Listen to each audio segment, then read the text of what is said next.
आजचा प्रश्न, आज जो विषय लावला विकृतीकरणाचा, मग विकृतीकरण म्हणजे काय? तर छत्रपती शिवाजी महाराजांचा इतिहास लिहिला चुकीचा.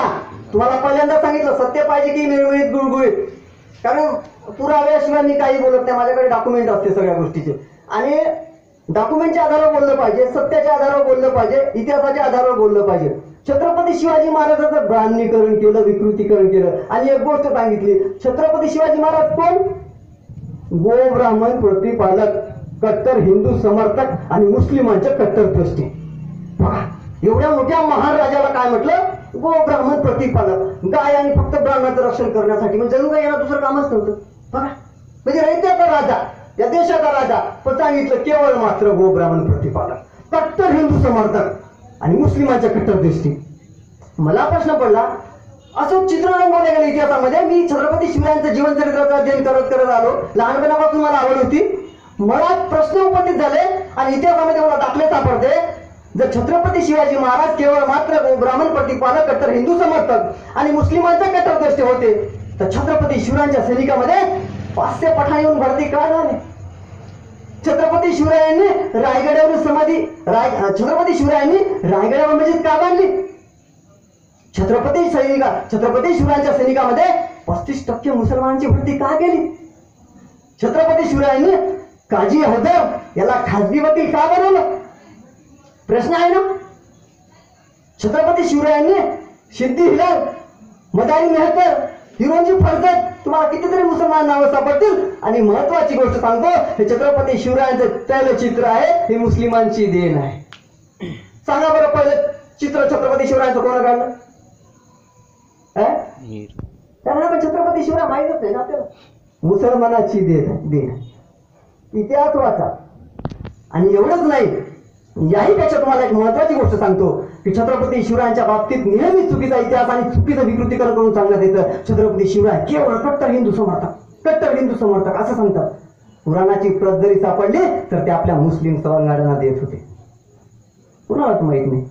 मस्जिद बांधणारा छत्रपती शिवाजी महाराज, पण आपल्याला सांगण्यात येते अफजल खानाचा पुतळा फाडला. राजकीय लढाई होती, धार्मिक लढाई नव्हती. छत्रपती शिवराय धार्मिक लढाई करणारा माणूस नव्हता, राजकीय लढाई करणारा माणूस होता.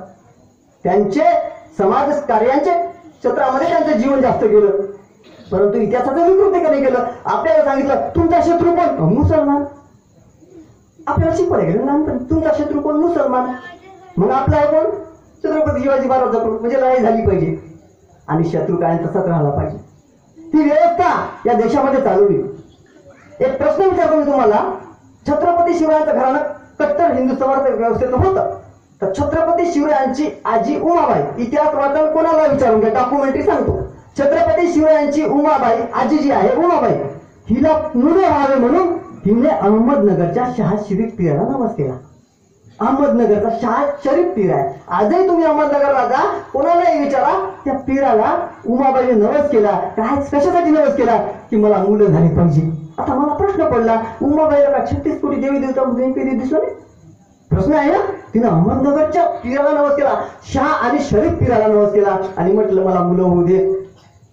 नवस केल्याने काही मुलं होत नाही, परंतु ते दाखवण्यात झाले. आणि त्या मुलांचे नावे उमाबाईने काय ठेवले? शहाजी आणि शरीफजी. हे दोन्ही कोणते नाव आहे बघा? शरीफ भाई कोणता आहे? हिंदू आहे का? शहाबाई हिंदू आहे का? छत्रपती शिवरायांच्या वडिलाचं नाव काय होतं? शहाजी. काकाचं नाव काय होतं? शरीफजी. बघा ना, इतिहास आहे सगळ्यांना माहित आहे, पण आपण सांगतो छत्रपती शिवाजी महाराज कट्टर हिंदू समर्थक व्यवस्था. म्हणजे कारण आपल्याला माहित नाही, इतिहासाचं विकृतीकरण केलं.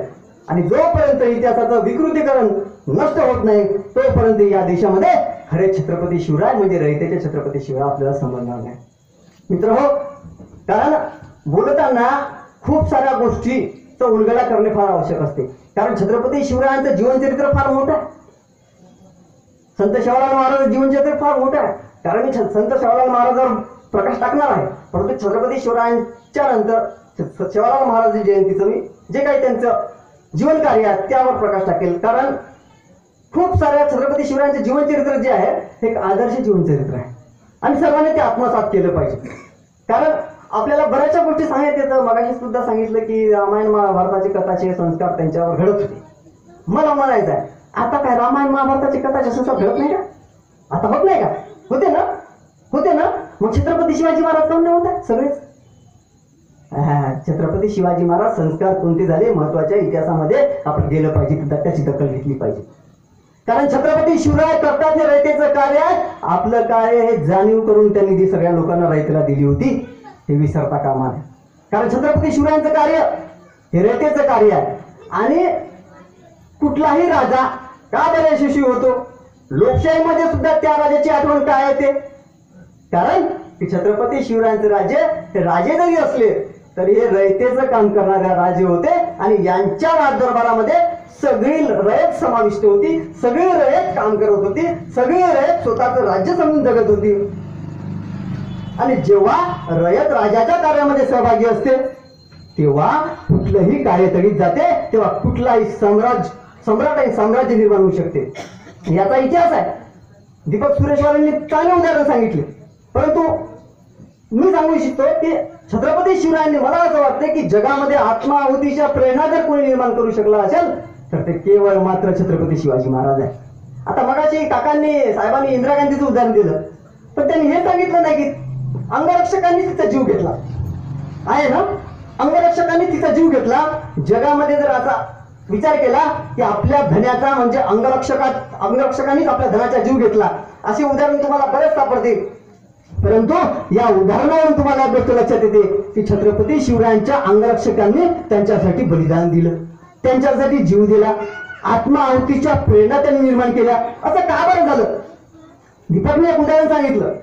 पन्हाळगडाला सिद्धी जोहर नि जेव्हा वेळा दिला, तो वेळा 1 महिन्याचा होता. वेळामध्ये ढील पडत नव्हती, रसद संपत चालली होती, जगायचा कसा प्रश्न निर्माण झाला होता. अशा व्यवस्थेमध्ये करायचं काय? परंतु सर्वात महत्वाचा मुद्दा आणि प्रश्न उपस्थित होतो, छत्रपती शिवराय जगले पाहिजे, छत्रपती शिवरायांना वाचवायचं कसं? मग छत्रपती शिवरायांसारखा उदयोग दिसणारा माणूस, शिवा काशीद म्हणजे न्हावी समाजाचा माणूस तयार झाला, त्यांचं पूर्ण पोशाख घालून तयार झाला. जेव्हा त्याला माहित होतं की शिवाजी महाराज जेव्हा आम्ही पन्हाळगडावर पाठवू तेव्हा मी निश्चितच सापडल्या जाऊ, आणि सापडल्यानंतर काय होईल? माझा खात्मा होईल हे माहित होतं. तरीही स्वतःला पकडून घेतलं, सिद्धी जोहरला पकडलं आणि ओळखलं आणि म्हटलं, तू खरा शिवाजी महाराज नाही.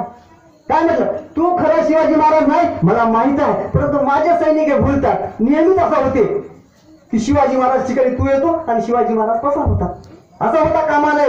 तू सांग फक्त, मी तुला जिवंत सोडतो. तू सांग, मी तुला मारत नाही, जिवंत सोडतो. परंतु शिवा काशीद काहीच सांगत नव्हता. कारण तो म्हणत होता की मी छत्रपती शिवाजी महाराज आहे. शिवा काशीदला बांधलं, चाप कपडे काढले, चापकानं फोडलं, त्यावर मीठ चोळलं, तरी तोंडातून शिवा काशीदच्या एकच वाक्य निघत होतं की मीच छत्रपती शिवाजी महाराज. मरण्याची प्रेरणा त्यांच्यामध्ये निर्माण केली, आत्माहुतीची प्रेरणा छत्रपती शिवरायांनी निर्माण केली.